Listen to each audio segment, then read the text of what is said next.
வணக்கம். உங்கள் நெல்லை மாவட்டத்திலிருந்து வாசகன் ரிப்போர்ட்டர். ஒரு விழிப்புணர்வு செய்திகளுக்காக மட்டுமல்ல. இன்று 28/12/2025 புரட்சி கலைஞர் விஜயகாந்த் அவர்களின் 2வது ஆண்டு குருபூஜை விழா சென்னை கோயம்பேட்டில் நடந்து கொண்டிருக்கிறது. கட்டுக்கடங்காத கூட்டங்கள். அந்த கூட்டத்தை தான் அவர் சம்பாதித்திருக்காரு. பணத்தை விட பாசத்தை அதிகமாக சம்பாதித்த நடிகர் என்றால் அது புரட்சி கலைஞர் கேப்டன் விஜயகாந்த் அவர்கள் என்று பெருமையாக சொல்லிக்கொள்ளலாம். ரசிகர் என்ற எண்ணத்தில் சொல்லிக்கொள்கிறேன். ஆகவே எவ்வளவுதான் எத்தனை 154 படங்கள் நடித்து இருந்தாலும் அவர் நினைச்சிருந்தால் இன்னும் எத்தனையோ படங்கள் நடித்திருக்கலாம். ஆனால் அரசியல் மூலமாக தான் படங்கள் நடிக்க முடியாமல் போய்விட்டது. ஆனால் அப்படி அரசியல் இல்லாமல் இருந்திருந்தால் படங்கள் 300க்கும் மேற்பட்ட படங்களில் நடித்திருக்கிறார். அது மட்டுமல்ல, அந்த அளவுக்கு அவருடைய சண்டை காட்சிகள் என்றாலே பிரமிப்பு மிக்கக்கூடிய அளவுக்கு இருக்கும். அதுபோக வில்லனைத்தான் அவர் அதிகமாக பாராட்டுவார். அந்த அளவுக்கு மனசு அந்த கேப்டன் ஒருவருக்கு மட்டுமே உண்டு. ரஜினிகாந்த் கூட இடையில் கூட சொல்லியிருந்தார், கேப்டனை போல யாரும் வர முடியாது என்று.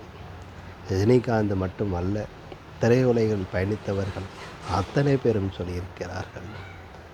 ஊமை வெளிகளில் இருந்து அந்த சிறிய வயதில் கூட அவர் அந்த வயதான தோற்ற போலீஸ் அதிகாரியாக டிஎஸ்பி வேடத்தில் வந்திருப்பார். அந்த அளவுக்கு எது வேண்டுமானாலும் சரி அப்படிங்கிற மாதிரி ஒரு மனப்பான்மை கொண்ட புரட்சி கலைஞர் விஜயகாந்த். அந்த அளவுக்கு அவருடைய தைரியம், தன்னம்பிக்கை, இது எல்லாமே அவர்கிட்ட ஒன்று தான் எல்லாருமே கற்றுக்கொள்ளக்கூடியது. கோபம்.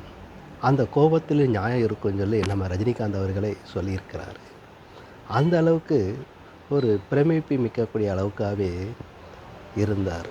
என் வழி இதுதான், நான் இப்படி தான் பேசுவேன், இப்படி தான் இருப்பேன், என்னையை ஏற்றுக்கிடுங்க, ஏற்றுக்கிடாதீங்க, போய்கிட்டே இருங்க அப்படின்னு ஓப்பனாக அந்த அளவுக்கு கேமரா இருக்குது இல்லை அதெல்லாம் 2வது பட்சம். தன்னுடைய மனசில் என்ன தோணுதோ அதை மட்டும் சிந்தித்து பேசக்கூடியவர் தான் புரட்சி கலைஞர் விஜயகாந்த்.